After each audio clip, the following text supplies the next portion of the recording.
Hey everybody, it's Alexander Dahl with Manifest Brutality once again. So I have another interview ready. So we'll go ahead and just jump straight into that. All right, here you go. All right, so I'm on the phone with Kevon Tyree, somebody that reached out to me about my current interview series. So I'm going to go ahead and let him introduce himself. What's going on, y'all? Kevon Tyree, representing Las Vegas, Nevada. R&B singer, entertainer, songwriter, producer, MC, master of ceremonies, and overall regular person who's self-indulgent like most entertainers. So. Awesome. So, kind of give me some descriptive details about how you first identified with music. What kind of really made you realize that's what you wanted to do and really kind of made you latch into it? I was born in New York. So when my mother and my stepfather, we would come in from wherever we were doing. I always remember WBLS, Mm-hmm. and it was like 107.9, and they would have Track White Storm on. And they have the same thing here in Vegas, 88.1 KCP. And they would have, slow jams and things like that on. I would always relate to those songs listening to like Luther Vandross, Smokey Robinson, because they always have that song as the intro to the Sure. Quiet Storm Yep. session, and would have all those songs play, and I would always kind of sing with it and try to harmonize with it, and kind of stuff like that. Just always made me feel good. And little did I know I was training myself, so I had no idea. Awesome. So once you kind of had that bug set in you, what was kind of your avenue to first start exploring it? Did you start exploring like instrumentation or like vocals, or did you start like writing lyrics? Like, how did you first like dive into it? I was how I got into it was I was 14, 15. Mm-hmm. And there's a program here in Las Vegas called, at least was called Upward Bound Program, and it's for kids to help them with school and help propel them in studies. So I'm in this class and I'm just in the hallway. I'm just singing to myself out loud. And a friend of mine who lived in my area was like, "You got a voice," and I was like, "Nah, I know I'm just messing around." And the Sure. girls were like, "Ooh, that sounds nice." And I'm like, "Hey, okay." So I did that for about 2 years, and then at my senior year of high school, I decided to really test myself. So I enrolled in a choir for at the school, and the teacher said, "You actually have a voice." And I started training through that, and I got into the county choir, which was someone who didn't know anything what I was doing, but I was Mm-hmm. able to follow notes enough to get into that, and started to go into college, make that a major, and just kind of started running from there. Sure. So, I assume you were like looking for bands and stuff and ways to kind of express like that musical aptitude through the college years. Did you look outside of like your curriculum to try to get into bands or anything? I did eventually. My story is kind of long and winded because Okay. when I went to, you know how it is, right? So Mm-hmm, so mm-hmm, when I was doing that for college, and then my mom was like, "You're not getting into that." And of course, I was disenfranchised from that. mm-hmm. And then I got a girl, and had a kid, and then I left that girl, and then she had a kid. So I was just kind of doing the work thing Mm-hmm. for a while, and but I kept it doing karaoke. I would do that every week.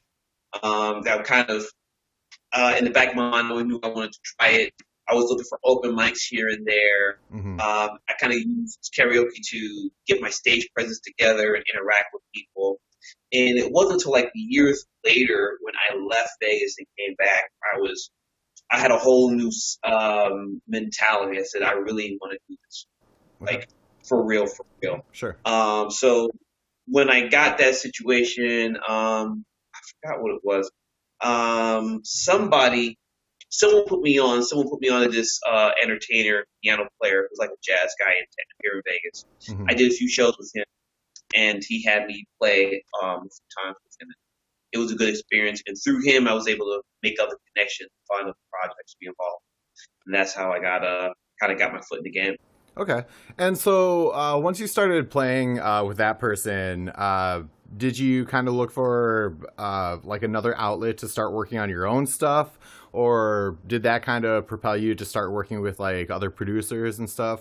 And then, in addition to that, you also said that you do some production and stuff yourself. So, at what point did you start decide to mixing that in as well? Well, I started working with other projects, and that was kind of where my focus was at the time.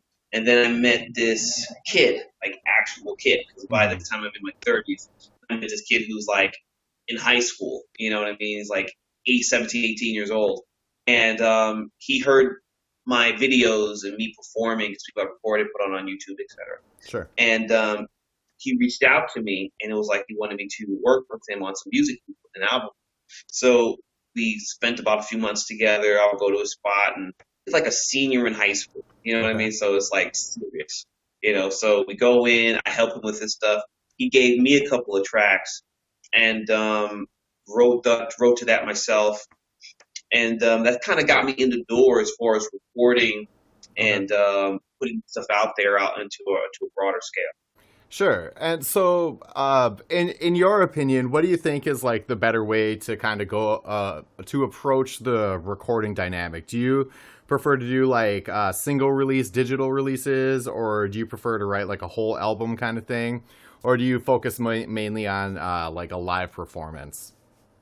And we'll Um, exclude the past 6 months from the live performance aspect. Needless to say, yeah. Yeah. I'm more of the single person. I'm more of like single tracks. Okay. Um, yeah, just because in this climate, in the way music is now, their attention span is so quick. Mm-hmm. So you really want to get them going with just at least a song and just kind of keep it going from there. Once you feel like things are good enough, then an EP is a good idea. So I'm looking to get into like mixtapes and EPs like that next. But I'll Okay. still be always putting out a single or at least something original with the mixtape. I'm not sure how I'm going to do that yet, but I'm going to figure that out. And once you feel that the audience is there, then you put out So you're one of the first people that I've spoken to that's in the Las Vegas area. I like to travel to Las Vegas. I go there every couple of years.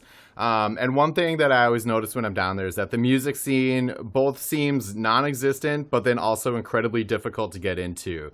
So that. from your perspective on the ground level, what is the music scene in Las Vegas like? Um, from someone who's been in it in many facets, I've worked in nightclubs. I was a bar back. I've obviously been a patron there in many instances. Hmm. Now as an entertainer, what I've noticed from all of that is Vegas does not give a flying Hmm. about your brand new song unless it's on the radio, it's getting spins, it's on Spotify, Hmm. whatever the case is. Hmm. It's got to be a hit. Is what I'm talking about. Okay. Okay. So right. So that's what Vegas is about. Vegas is not about your independent music that you're trying to get up onto the ground. New York, LA, Atlanta, Texas, Chicago, a lot of places are into that. Hmm. Vegas does not care. There's pockets where you can do that, but for the Sure. most part, they just want the hits. If you're performing hits and then you have a song, your song that is in lieu of the hits, Hmm. then maybe they'll let you do that. But they just care about So would you say most live performances in the like Las Vegas music industry or like culture revolve mainly around like cover band type things? it does. Now, obviously, if you're, let's say, the baby, for instance, or little baby or whatever. Sure. Now, granted, before they got started, no one cared. But once your song got buzz and was popping and, there was traction with it and people were getting 20, 30 spins a day, now you go to the nightclubs. Now you go Okay. to the bar. Now you get that bubble going where Vegas wants to see what you're about in that instance. But you got to Okay. cross that threshold first. You dig what I'm saying? Sure. Yeah. Even if you have a situation where you're right at the cusp Hmm. and you kind of put yourself in there, maybe connecting with some other people or whatever, then yeah, that makes sense. Okay. Outside of those two situations, yeah, there are a lot of cover acts, a lot of you know, uh, people doing reviews and Sure. looking like people, all that Right. stuff. So that's So kind of what Vegas is. would you say that aside from like the strip and then downtown, off of the strip that there is more of like an independent music scene? Because I have a couple friends that live down there, and every time like I talk to them, they tell me how much they absolutely hate going to the strip or downtown because of like the tourist atmosphere of it. So I always kind of wonder about that, about if the locals kind of gravitate to other venues in order to actually, get that independent music scene going, or to get like independent arts going, something that isn't like, the spectacle that the strip is. Yeah, absolutely. There's more than a few venues here. Obviously, the casinos in downtown kind of overshadow a lot of that. But yeah, Mm-hmm. there's Container Park. Excuse me. Mm-hmm. Ugh, I'm feeling really loopy lately. So I got that. Mm-hmm. Hey man. So there's that. There's the Bunkhouse Saloon. Mm-hmm. There's the Sand Dollar. Okay. There's more than a couple. Yeah, there's a few pockets out there that allow that type of entertainment, original music to be played. But Okay. you got to find them, and usually where the locals go to. Double Down Saloon's another one. So depending on the genre and the music you want to do, it's there, but you'll Sure. you have to find it. Okay, well, let's return to your stuff. So, tell me about how you kind of identified like the voice that you wanted to have for your vocals. Like, I assume you write your own lyrics. Like, how did you identify like the content and discover what it is you actually wanted to say? Um, that's a great question because I always just kind of let the music speak to me Mm-hmm. and let it go. And some, how you have for in writers and composers will understand it when you have an idea for a song and you kind of go in that direction, but then your idea twists and you may go in another direction. Sure. So you may have a different verse. Your second verse may be different from your first verse, or vice versa. Or Mm-hmm. you may just scrap the entire idea and just start over. Right. So usually when I do this, I just kind of let the music just tell me. And I've been pretty lucky to been able to get my vision, what I thought would be for the most part, out there for the masses and just Mm-hmm. let the people decide. Sometimes it's knocked out in an hour, Mm-hmm. and sometimes it takes months, but usually I'm pretty good about the finished product and just let Sure. the people choose. So looking at it from that aspect, looking at it in reverse, what are some of the best things that you think you've done? Like, what are some of the strongest messages that you've put out? Uh, I'm not sure. I'm honestly not sure. I Okay. would like to think that because I'm an '80s '90s kid. You know Sure. what I mean? That's kind of Mm-hmm. where I live. So I'm from the first or second generation of hip hop.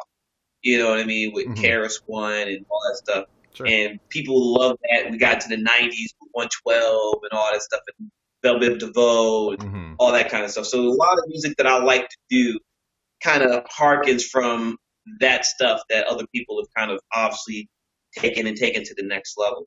So I guess what I'll say is the message is what every artist should be. Is just kind of be true to who they are and how they want to be seen, Mm-hmm. and just be comfortable in who you are, but hopefully do it in a modern way, which is Sure. something I am consistently working on. Which is it's not easy.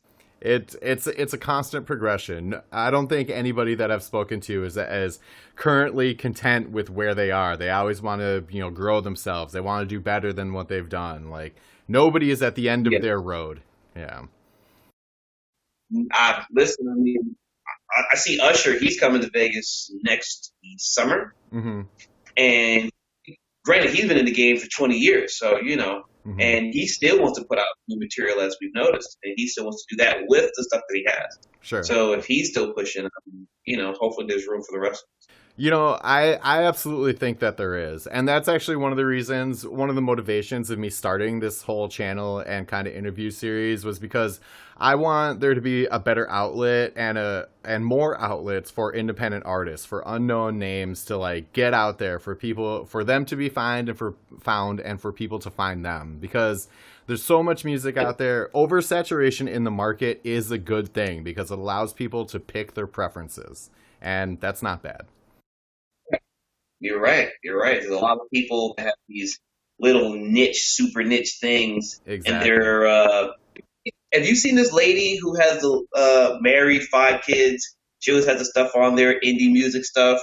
and she's like into this super super eclectic style of music, but it was so popular Hmm. for her style of music, she didn't have to work it. Have you seen any of these things like this? I haven't seen that specific story, but I'm absolutely not one bit surprised that that exists. There's all sorts of audio files out there that listening to music, analyzing music. Like, there's an Yeah, audience for every artist. It's just the fact that those people that want to listen to that type of music might not have the connection to find that artist they're looking for.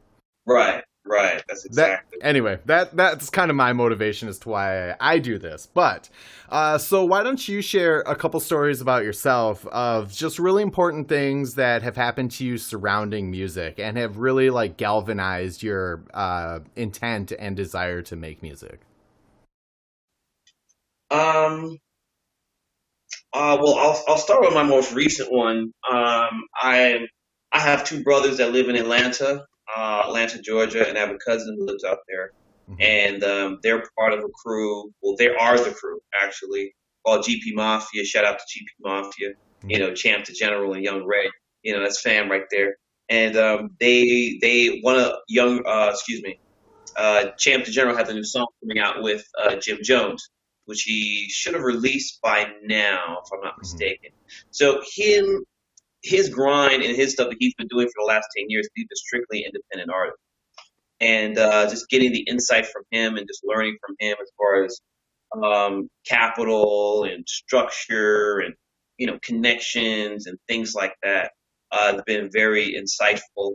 My other brother does a lot of digital marketing, and Hmm. his stuff I've been implementing more to my YouTube channel. So I'm really building my YouTube channel now. So so he's been very helpful in that situation. Well, the best story I like to tell is I was in this church for a couple of years, and this church would go and they would do praise and worship in prison up Hmm. in Indian Springs. Okay. So we go to this spot here, right? The prison had allowed us to work with them to do this thing their for their families or whatever in their meeting center where where they have their stuff where they meet their friends or whatever, Sure. right? Visiting area. So we get the equipment from there. We get that moved. Of course, and you meet a lot of alpha males there. So we're trying to be accommodating to these alpha males, and they're bickering amongst themselves about how to do this, how to do that. It should be this, it should be Hmm. that. We're just Hmm. like, oh, Jesus Christ, just make a decision already. Do it, all right. Sure. So obviously the guards are there. They're making sure everything's good. We do that. So from there, we get everything set up, and then they allow us to go back to the church. Now, what we spent for the last hour was all we did was just talk about how we love music and the things we loved about music and reminisced about old songs, things like that. Hmm. And it was so helpful. And it just made me feel like that I could do this for a living through that experience because as bad as that situation was, or as frustrating as that was, at the end of the day, it was just all about just enjoying music and making it right. Sure. And that was one of the things that made me go, you know what? This is something that I can do. I can Hmm. do this full time. Awesome. So that's that. Yeah, the church service actually was a very helpful thing for me Hmm. as an artist, not as a singer. Sure. And it was very healing as well. So Okay. you go to, people with a lot of issues, a lot of things. That's why they're there, Hmm. and you go and you help them heal and feel better about themselves.